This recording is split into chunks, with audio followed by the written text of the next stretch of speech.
अच्छे लोगों को सामने करना आपका कर्तव्य बनता है। अगर इस अच्छाई में कहीं से भी हमारे जन सुराज के कोई भी लीडर या प्रशांत किशोर स्वयं अगर अच्छे दिखते हो, अच्छी उनकी बातें लगती हो, तो मैं आप लोगों का सहयोग का अपेक्षा करूं। और हमारे मीडिया बंधु बड़े भैया ने कहा है कि कैंडिडेट का जो चयन हो वो भी सोच समझ के होना चाहिए। ये भैया बता रहे, ये अच्छी बात, क्योंकि जन सुराज जो ये पार्टी बनी है, हम लोगों का ग्राउंड पे कोई अपना कैडर नहीं, ये उन्होंने सही कहा। और जो लोग पहले से कैडर बनाए बैठे हुए हैं, जिसको समझते हैं कि ये मेरा अपना पर्सनल सीट है, उसमें से हम लोगों को अपना सीट लेकर के आगे निकलना है। जी का जो सोच है, जो सोच को लेकर के वो बिहार में निकले, उस सोच के साथ अगर हर एक व्यक्ति अगर जुड़ता है तो निश्चित रूप से बिहार का दशा और दिशा बदलने में काम करेगा।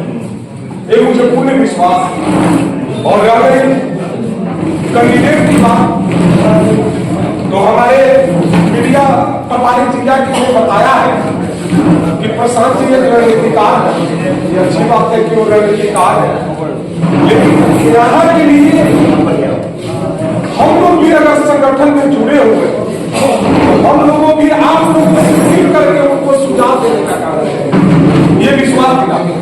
अगर मान लीजिए कि ठीक है हम बहुत जानकार हैं, तो हो सकता है कि हमसे कहीं मिस हो जाए, तो उससे यह होगा कि हमारे फैमिली के मेंबर जितने लोग हैं, आज आप लोगों को पत्रकार के हैसियत से हम लोगों ने होली मिलन समारोह में नहीं बुलाया, एक परिवार के हैसियत से बुलाया।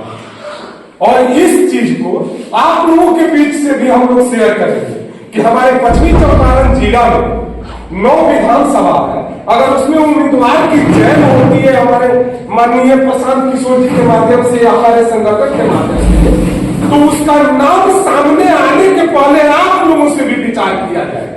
ये मैं आप लोगों को विश्वास दिलाता हूं।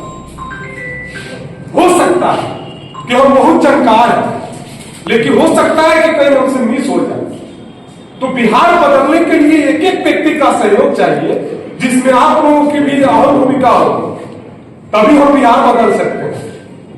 एक आदमी अगर चाहे कि बिहार को बदला जाए, बिहार को शिक्षित बिहार बनाया जाए, बिहार को समृद्ध बिहार बनाया जाए, एक अच्छा शिक्षा का व्यवस्था मुहैया कराया जाए, बच्चे लोगों का पलायन में रोका जाए, तो उसमें आपकी और हमारी सारे लोगों की बात आती, तभी बदला जा सकता है।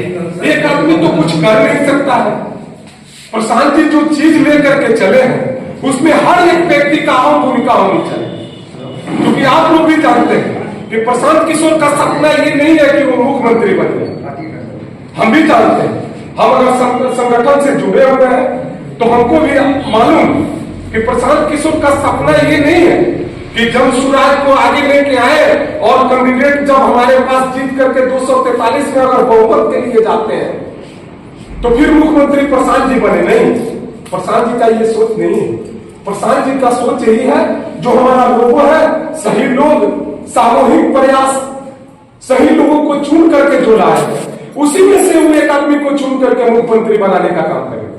हमको मुख्यमंत्री बनने का कोई सपना नहीं। ये अलग बात है कि हम लोग भी कैंडिडेट हैं, लेकिन ऐसा नहीं है कि प्रशांत जी अगर हमको टिकट नहीं देते हैं तो हम जन सुराज से अलग हो जाएंगे, ऐसा नहीं है। प्रशांत जी किसी भी व्यक्ति को टिकट दे करके भेजते हैं, चाहे वो अगड़ा हो, पिछड़ा हो, अमीर हो, गरीब हो, किसी भी जाति का हो, क्योंकि जन सुराज जात पात से ऊपर उठ करके काम करने चला, तभी तो बिहार को बदला जा सकता है। अगर मान लीजिए जात पात को लेकर के अगर हम लोग चलते हैं तो बिहार बदलने में सक्षम नहीं होंगे। तो प्रशांत जी का जो सपना है, जात पात से ऊपर उठ करके जो काम करना शुरू किए हैं, इसमें मुझे लगता है क्लियर विश्वास है, पूर्ण रूप से, संपूर्ण रूप से विश्वास के साथ हम कह सकते हैं कि निश्चित रूप से बिहार बदलने में वो काम करेंगे। और मैं आप लोगों से एक और बात बता दूं कि पलायन अगर आप अपने परिवार से संपन्न समझते हैं, हम अगर संपन्न समझते हैं, तो हमारे बच्चे भी पलायन करते हैं। ठीक है, जो गरीब तबका का है वो रोजगार के लिए पलायन करता है, और हम समझते हैं कि अपने आप को संपन्न है तो हमारे बच्चे शिक्षा के लिए पलायन करते हैं, लेकिन पलायन हर एक आदमी कर रहा है बिहार से, जो कि हम लोग देखते हैं। आप भी स्टेशन पे जाइएगा तो देखिएगा, पलायन तो किसी ना किसी रूप में आदमी कर ही रहा। चाहे हम संपन्न है तो शिक्षा के लिए बच्चे लोगों को भेज रहे हैं, जो गरीब तबका के हम मजदूरी करने के लिए भेज रहा है। तो अच्छी शिक्षा का व्यवस्था अगर बिहार में हो जाए, अच्छा रोजगार का व्यवस्था अगर जिला स्तरीय हो जाए, तो मुझे लगता है कि यहाँ से पलायन रोकने में कोई बहुत मुश्किल चीज नहीं है। अभी तो हम लोग का नीतीश जी का सरकार मानिए कि जो केंद्र में सरकार बनी हुई है उसमें हमारे बिहार का अहम भूमिका है। ये तो मीडिया बंधु भाई भी जानते हैं ना। मान लीजिए कि इतना बड़ा राज्य है यूपी, तो 31 सीट देने, कितना सीट दिया, 28 या 30 सीट देने का काम किया। जहां मेरे बिहार में 40 सीट है, उसमें से हम लोगों ने 31 सीट देने का काम किया, तभी जाके दिल्ली में सरकार बन पाई है। लेकिन नीतीश जी जब जाकर के मोदी जी के बगल में बैठे थे, तो नीतीश जी ने कभी ये तो नहीं कहा कि हमारे यहाँ की कल कारखाना का व्यवस्था किया जाए, कि हमारे यहाँ से मजदूर बच्चे का पलायन बंद हो, अच्छा शिक्षा का व्यवस्था किया जाए, कि हमारे यहाँ से जो बच्चे दिल्ली मतलब कोटा गुजरात जाते हैं पढ़ाई करने के लिए, उसका व्यवस्था बिहार में किया जा सके। उन्होंने तो ये कहा कि हमको मंत्रिमंडल कर दीजिए। ये सत्यता है कि नहीं?